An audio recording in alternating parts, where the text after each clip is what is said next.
What's up, everyone? Jason Gilbo here. With me is Nick Tasso breaking down our favorite stacks of the day. Got a big 13-game slate. We have cores on our hands. In terms of pitching, I mean, this is kind of a brutal slate, but there's like a lot of guys where I'm not really stacking against them, but I'm not playing them either. So, I mean, we definitely have a few stacks, though. Yeah, absolutely. I kind of feel like there's a few guys that are kind of iffy in the starters department, but I still feel like they might have good outings, so I'm probably staying away from fully stacked. So that's why we cut it down to a couple, and we're going to go talk about those. Yeah, let's talk cores real quick. I actually like cores tonight more than I usually do. Kyle Freeland, he's not a bad lefty because he does have a high ground ball rate, but I mean, some of these guys are on fire right now. And just Iannetta, Pollock, Goldschmidt, JD Martinez, Brendan Drury. I mean, you know, the righties against the lefty there, I don't mind rolling out tonight. Yeah, absolutely. Arizona kind of is in a great spot here. And then on the flip side, too, Taylor Walker isn't that good of a starting pitcher. Sometimes he is, but in hitters' parks, he kind of gets hit hard sometimes. And I think this might be one of those. If I had to lean towards either of these teams, it'd probably be Arizona. Yeah, I'm with you. And like you said, I mean, Walker, I like the lefties against him. Blackman, you know, Parra, Gonzalez, and obviously Arenado would be a guy to throw in as well. Absolutely. So let's go elsewhere. Let's go to the Bronx. Doug Fister's on the hill. Doug Fister is probably your arch nemesis. You know, just given the fact that the last two stacks against Fister haven't panned out, but he's awful against lefties. I mean, the hard contact rate's up to 40%, 370 WOBA, and Gardner, Hicks, Gregorius, I mean, Sanchez. I mean, 3 out of 4 lefties there. I still don't even mind putting in, you know, Castro or Judge. So this is a good spot for this Yankees offense. Yeah, absolutely. I mean, the righties still are going to hit him pretty hard. Fister, I think we can all admit that his starts against Cleveland are just a fluke, and that his start against New York is going to be pretty bad. Yeah, I just in this ballpark, I mean, you know, some of these guys, 370 WOBA to lefties this year. His ground ball rate's up. That's the only real positive, but it's still nothing to really be concerned about. Gregorius is one of my favorite plays tonight. Brett Gardner, I like a lot. I mean, there's a decent amount of value with those outfielders in Gregorius. I mean, Sanchez and Judge will cost you if you want to go that route, but it's really not all that expensive, and we don't really have any high-priced pitching that I'm going with because, you know, Kershaw's on the slate, but he's on like a 5-inning limit, so he's off the board. Yeah, absolutely. I think you can definitely fit these guys in. I mean, Judge kind of scares me a little bit just because he has that strikeout potential and can kind of put up goose eggs. But I like other guys like Gary Sanchez and some other guys you mentioned. You're staying in the AL East. You're taking a look at Baltimore, Biagini on the hill for Toronto. And Baltimore's been a team that's been rolling hot of late. Yeah, they've been on fire recently, and I think certain guys are slowly coming back to where they were. I know Chris Davis has sort of taken a turnaround recently. I know starting in the second half he was pretty bad and into August, but he's coming around. Guys like Adam Jones as well, and Machado's just been crushing the ball at home. It's a great ballpark for them. So going up against Biagini, who didn't look too great last few times out, I definitely like these guys. Yeah, no, I definitely don't mind them either.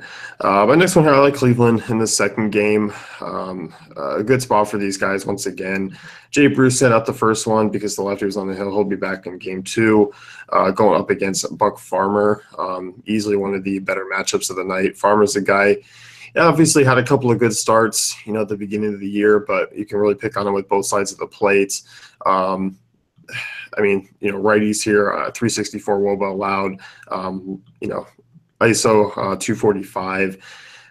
Lefties, I mean, still over 320 WOBA allowed. So, I mean, Lindor, Jose Ramirez, Encarnacion, Jay Bruce, I mean, all in play for me here. I think really just overall, Cleveland's in a favorable spot, both pitching and hitting wise in that one. Yeah, it's going to be a long day, I think, for this Tigers bullpen, and I'm not sure Buck Farmer will go that long in this game. So after the first game, they might have to do a lot of extra work in this second game as well. So like you said, the Indians should be in line for a lot of opportunities. Plus, I think they might sit a few guys this game, so that might open up some cap space. And I mean, outside of Lindor, I mean, they're not really expensive either. And like you said, I think the bullpen, that's a huge factor. Matt Boyd's going in game one. I don't expect him to pitch deep into the game. Probably going to get more of the bullpen that game one that's going to lead up to game two. So definitely a lot of potential for Cleveland. And because that game's at 1 o'clock, we'll be able to get a lineup out as well, prior to 7. Yeah, absolutely. So you'll have plenty of time to really figure out who's going to be in there, and you won't have to really take any chances. No. You're going to Texas. Texas back at home, obviously, where they perform far better than on the road. Yeah, they're really good at Texas. I mean, they face kind of a mediocre lefty in Skaggs. He's given up a lot of home runs the last few games, at least 4 runs in the past 2. And he just hasn't looked too good. And there's a bunch of righties and even lefties in there who could do some damage against him. Plus, at home, we all know how deadly they all are. Yeah, I like some of these bats. I mean, I did see Adrian Beltre left the game yesterday. Curious to see if he would be back in. I like Mike Napoli. I like Andrus. I like the Shields, Robinson Chirinos, and, pretty high run total out there in Texas. Obviously, you're going to get the good weather as usual. And, Skaggs isn't a bad lefty. In my opinion, he's just been kind of working back from, being injured for most of the year, and he hasn't quite figured it out yet. No, absolutely not. And I think this ballpark's really going to hurt him. We're still technically in the summer, and we see balls kind of fly out of here a lot. I'm going to go the opposite direction in terms of ballparks, and that's Miami. Nick Pavetta's on the hill. This Miami offense, I mean, the outfielders are all on fire. I mean, Stanton obviously headlines, but Yelich and Ozuna are hitting the ball well too. Ozuna up to a 400 WOBA, 277 ISO against righties this year. Yelich, his ISO is up over 200 in the second half, and obviously Stanton. And, you have guys like D. Gordon. He's got the stolen base upside. I like JT Realmuto. He's a decent catching option tonight against righties. So 1 through 5, I mean, Pivetta, a weak arm. I mean, against righties, 424 WOBA this year. So, I mean, Stanton, Ozuna, Realmuto do stand out. And then obviously Yelich against righties has been solid. So, not the best ballpark, but I think ownership's going to be low. I mean, especially with that price tag of Stanton, but everyone else has kind of dropped down. Yeah, totally. I can definitely see it. I like this stack. They missed the cut for me, though, just because of the ballpark. But like you said, they are in a good spot right here. Pavetta's not that good, and they've sort of been turning it around lately. So Marlins kind of, for me, is a contrarian stack. Yeah. Well, is that the one who missed the cut for you? No, I was actually going to go with Washington.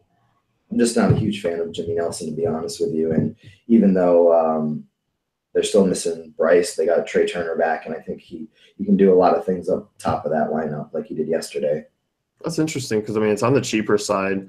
Outside Turner, guys like Murphy, Zimmerman, Adam Lind, I don't even mind, are kind of all in that mid-range. So, yeah, I don't mind Washington. I think that's a good one because I think people still will use Nelson tonight, which, I can see. The Royals against Dylan G was one that missed the cut for me. Obviously Dylan G's been a guy that we don't mind picking on. And the Royals offense, obviously they've been pretty cold of late, but I still don't mind guys like Moustakas, Hosmer, Salvador Perez. Whit Merrifield's been hitting the ball well too of late. Yeah, totally. That's not really I can't disagree with you on that one. To me, though, it's just Kansas City sometimes doesn't excite me, and that's kind of why I sometimes fade them. They don't have that spark as they used to the past few years, where they can rack up a bunch of fantasy points. They still have some power and some guys can get on base, but overall they kind of just disappoint me. Yeah, and like I said, they do have a lot of guys struggling. Melky Cabrera is struggling, Salvador Perez struggling, Mike Moustakas is struggling. But here's hoping to basically Dylan G being able to get them out of a slump because Dylan G is probably easily one of the worst pitchers on this slate. Oh, he probably is. But again, it is the Royals, and they just kind of, they don't do it for me. They might do it for you, which is fine, and you might win a lot of money if they go off often, Dylan G. But for me, I'm taking a backseat to him. Yeah, I honestly rather see Kenny G pitch than Dylan G. That would be interesting. Then I would play him. He would be the top pitcher on the night for me. What song do you think he would come out to? Oh, that usual one. The na. That's the guy in the Katy Perry song, right? Is it? I don't know. Last Friday Night. That's a good song. You guys should listen to it. We've gone completely off the rails now. Yep, that's your fault. Yeah, we're gonna end it before I do any more tuning to songs. So that's gonna wrap it up for us. You can head over to fantasycafe.com, check out the great tools and content.